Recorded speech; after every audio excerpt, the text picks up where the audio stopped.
Assalamualaikum warahmatullahi wabarakatuh. Perkenalkan, nama saya Muhammad Bozan dari program studi manajemen bisnis syariah. Baik, di sini saya ingin menjelaskan materi tentang penganggaran untuk perencanaan dan pengendalian.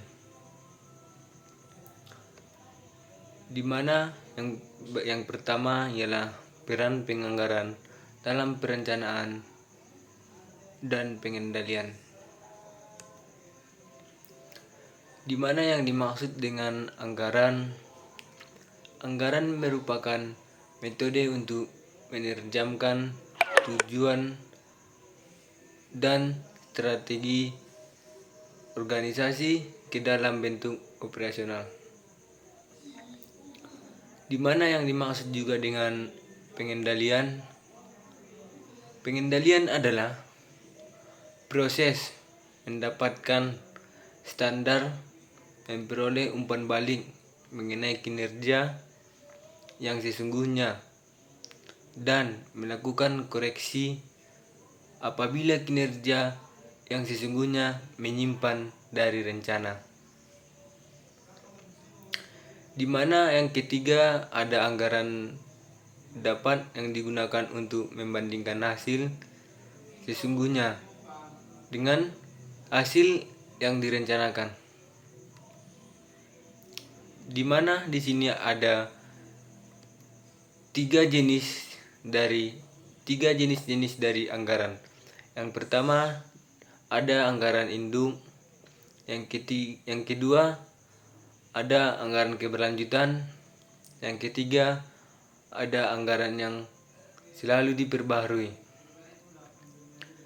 Di mana yang bagian pertama anggaran induk ada juga di bagiannya terdapat dua bagian. Yang pertama anggaran operasional, yang kedua anggaran keuangan. Yang dimaksud dengan anggaran induk adalah sebuah rencana keuangan komprehensif selama 1 tahun yang terdiri atas anggaran berbagai departemen dan aktivitas. Anggaran induk dapat dibedakan menjadi dua, di mana yang pertama anggaran operasional dan yang kedua ada anggaran keuangan. Di mana yang dimaksud dengan anggaran operasional terdiri atas anggaran aktivitas yang dilakukan perusahaan dalam rangka memperoleh keuntungan. Misalnya penjualan, produksi, dan persediaan barang jadi. Hasil akhir anggaran operasional adalah laporan laba rugi dianggarkan atau from. Di mana yang dimaksud dengan yang bagian kedua tadi anggaran keuangan. Anggaran keuangan meliputi anggaran arus kas masuk, arus kas keluar, dan posisi keuangan. Rencana arus kas masuk dan arus kas keluar diperincikan dalam anggaran kas. Baik dari bagian jenis-jenis dari anggaran yang kedua yang dimaksud dengan anggaran keberlanjutan. Yang dimaksud dengan anggaran keberlanjutan, dalam anggaran keberlanjutan setelah anggaran 1 bulan dicarikan anggaran 1 bulan di masa yang akan datang. Ditambahkan sehingga perusahaan selalu memiliki anggaran dengan cakupan 12 bulan. Anggaran keberlanjutan menurut manajerial untuk selalu melakukan perencanaan di muka. Satu organisasi biasanya menyiapkan anggaran tahun yang akan datang sehingga sekitar 4 atau 5 bulan sebelum tahun anggaran dimulai. Di mana bagian ketiga jenis-jenis dari anggaran ialah anggaran yang selalu diperbaharui. Anggaran yang selalu diperbaharui ialah anggaran ini hampir sama dengan anggaran keberlanjutan.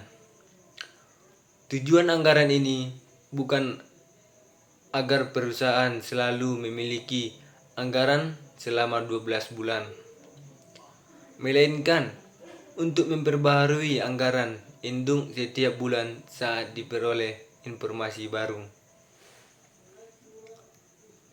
Di mana di sini yang bagian ketiga ada fungsi anggaran. Fungsi anggaran ialah peranan anggaran pada suatu perusahaan merupakan alat untuk membantu manajemen dan pelaksanaan, atau juga fungsi perencanaan, koordinasi, pengawasan, dan juga sebagai pedoman kerja dalam menjalankan perusahaan untuk tujuan yang telah ditetapkan. Di mana bagian keempat, keterkaitan perencanaan atau operasi dan pengadilan. Di mana keterkaitan perencanaan, operasi, dan pengadilan dibagi menjadi 6 bagian. Yang pertama, perencanaan, rencana strategi. Yang kedua, tujuan jangka panjang. Yang ketiga, tujuan jangka pendek. Yang keempat, ada anggaran. Yang kelima, operasi atau produksi, penjualan, dan pelayanan. Yang keenam, pengendalian atau membandingkan hasil sesungguhnya dengan hasil direncanakan. Di mana di bagian kelima ada penyusunan anggaran operasional. Nah, bagian pertama ada yang dimaksud dengan anggaran penjualan. Di dalam anggaran penjualan, sales adalah proses proyeksi yang menunjukkan perkiraan penjualan setiap produk dalam unit dan rupiah. Pada perusahaan yang memproduksi beberapa jenis produk atau berkiranya penjualan harus dibuat untuk setiap hari. Di mana di bagian yang kedua ada anggaran produksi. Anggaran produksi menunjukkan jumlah unit yang harus diproduksi untuk memenuhi kebutuhan penjual dan kebutuhan persediaan akhir. Untuk menghitung jumlah unit yang akan diproduksi harus diketahui unit penjualan maupun unit persediaan air yang diinginkan. Yang ketiga ada bagian dari anggaran pembelian bahan baku. Anggaran pembelian bahan baku merupakan salah satu anggaran yang perlu disusun lebih dahulu, mengingatkan bahan sudah tersedianya ketika diperlukan. Oleh karena itu, kuantitas bahan yang akan dibeli dan jadwal pengiriman perlu ditentukan di awal. Di mana yang bagian keempat ada anggaran tenaga kerja. Anggaran tenaga kerja langsung. Anggaran ini menunjukkan jumlah jam kerja langsung yang dibutuhkan dan biaya untuk jumlah unit yang dianggarkan akan diproduksi. Sepertinya hanya bahan baku, penggunaan tenaga kerja langsung ditentukan berdasarkan hubungan teknik antara kerja dan output. Tenaga kerja tidak langsung akan dimasukkan ke dalam overhead. Di mana di bagian kelima ada anggaran overhead. Anggaran overhead ini menunjukkan perkiraan semua biaya unsur produksi yang bersifat tidak langsung yang bersifat tidak langsung. Pada unsur-unsur overhead ini tidak terdapat hubungan input-output yang mudah diidentifikasi. Biaya overhead terdiri atas dua jenis, yaitu biaya variabel dan biaya tetap. Di mana yang keenam ada anggaran persediaan akhir barang jadi. Anggaran ini memberikan informasi yang diperlukan untuk menyusunkan anggaran neraca, atau informasi tersebut juga akan menjadi input yang penting dalam penyusunan anggaran harga pokok penjualan. Di mana bagian yang ketujuh ada anggaran pokok penjualan. Anggaran harga pokok penjualan. Anggaran ini digunakan sebagai input dalam menyusun anggaran laporan laba rugi. Ada yang bagian dari yang ke-8 ialah anggaran biaya pemasaran. Anggaran biaya pemasaran ini menunjukkan pengeluaran yang direncanakan untuk aktivitas penjualan dan distribusi. Unsur biaya dari pemasaran seperti komisi penjualan, biaya transportasi, dan perlengkapan akan berubah jumlah mengikuti aktivitas penjualan. Di bagian ke-9 ada anggaran biaya riset dan pengembangan, di mana anggaran biaya riset dan pengembangan bagian ini bertanggung jawab terhadap pengembangan produk dan proses baru. Pengeluaran bagian tersebut untuk tahun yang akan datang diestimasikan dan disajikan dalam anggaran biaya riset dan pengembangan. Di mana bagian ke-10 ada anggaran biaya administrasi. Di mana anggaran biaya administrasi, anggaran ini mencakup taksiran pengeluaran total oleh perusahaan. Sama seperti anggaran biaya riset dan pengembangan serta anggaran biaya pemasaran. Terkait dengan penjualan, sebagai besar biaya administrasi bersifat tetap. Biaya tersebut meliputi gaji staf,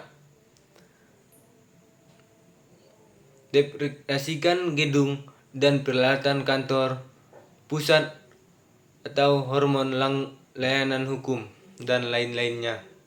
Di bagian ke-6 ialah penyusunan anggaran keuangan, di mana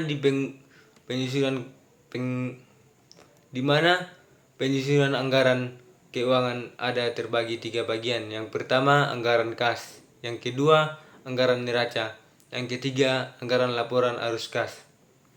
Di mana bagian pertama anggaran kas. Anggaran kas adalah rencana terperinci yang menunjukkan perkiraan sumber dan penggunaan kas. Anggaran kas memiliki 5 bagian utama, yaitu yang pertama jumlah kas yang tersedia, yang kedua pengeluaran kas, yang ketiga kelebihan dan kekurangan kas, yang kelima pendanaan, yang kelima saldo atau kas. Di mana bagian kedua anggaran neraca. Anggaran neraca disusun berdasarkan informasi yang dimuat dalam posisi keuangan tahun sebelum dan anggaran lain dalam anggaran input. Di mana di bagian ketiga atau bagian terakhir anggaran laporan arus kas. Laporan arus kas menyediakan perusahaan kas dan setara kas setara kas dalam satu periode permintaan, dan pengeluaran kas dalam laporan arus kas dikelompokkan ke dalam aktivitas, operasi, investasi, dan pendanaan. Di mana di sini ada bagian dari keterlahir. Pembagian keterlahir ialah karakteristik sistem penganggaran yang baik. Yang pertama ada umpan balik mengenai kinerja yang sering. Yang bagian kedua, insentif keuangan dan non keuangan. Yang ketiga ada penganggaran partisipatis.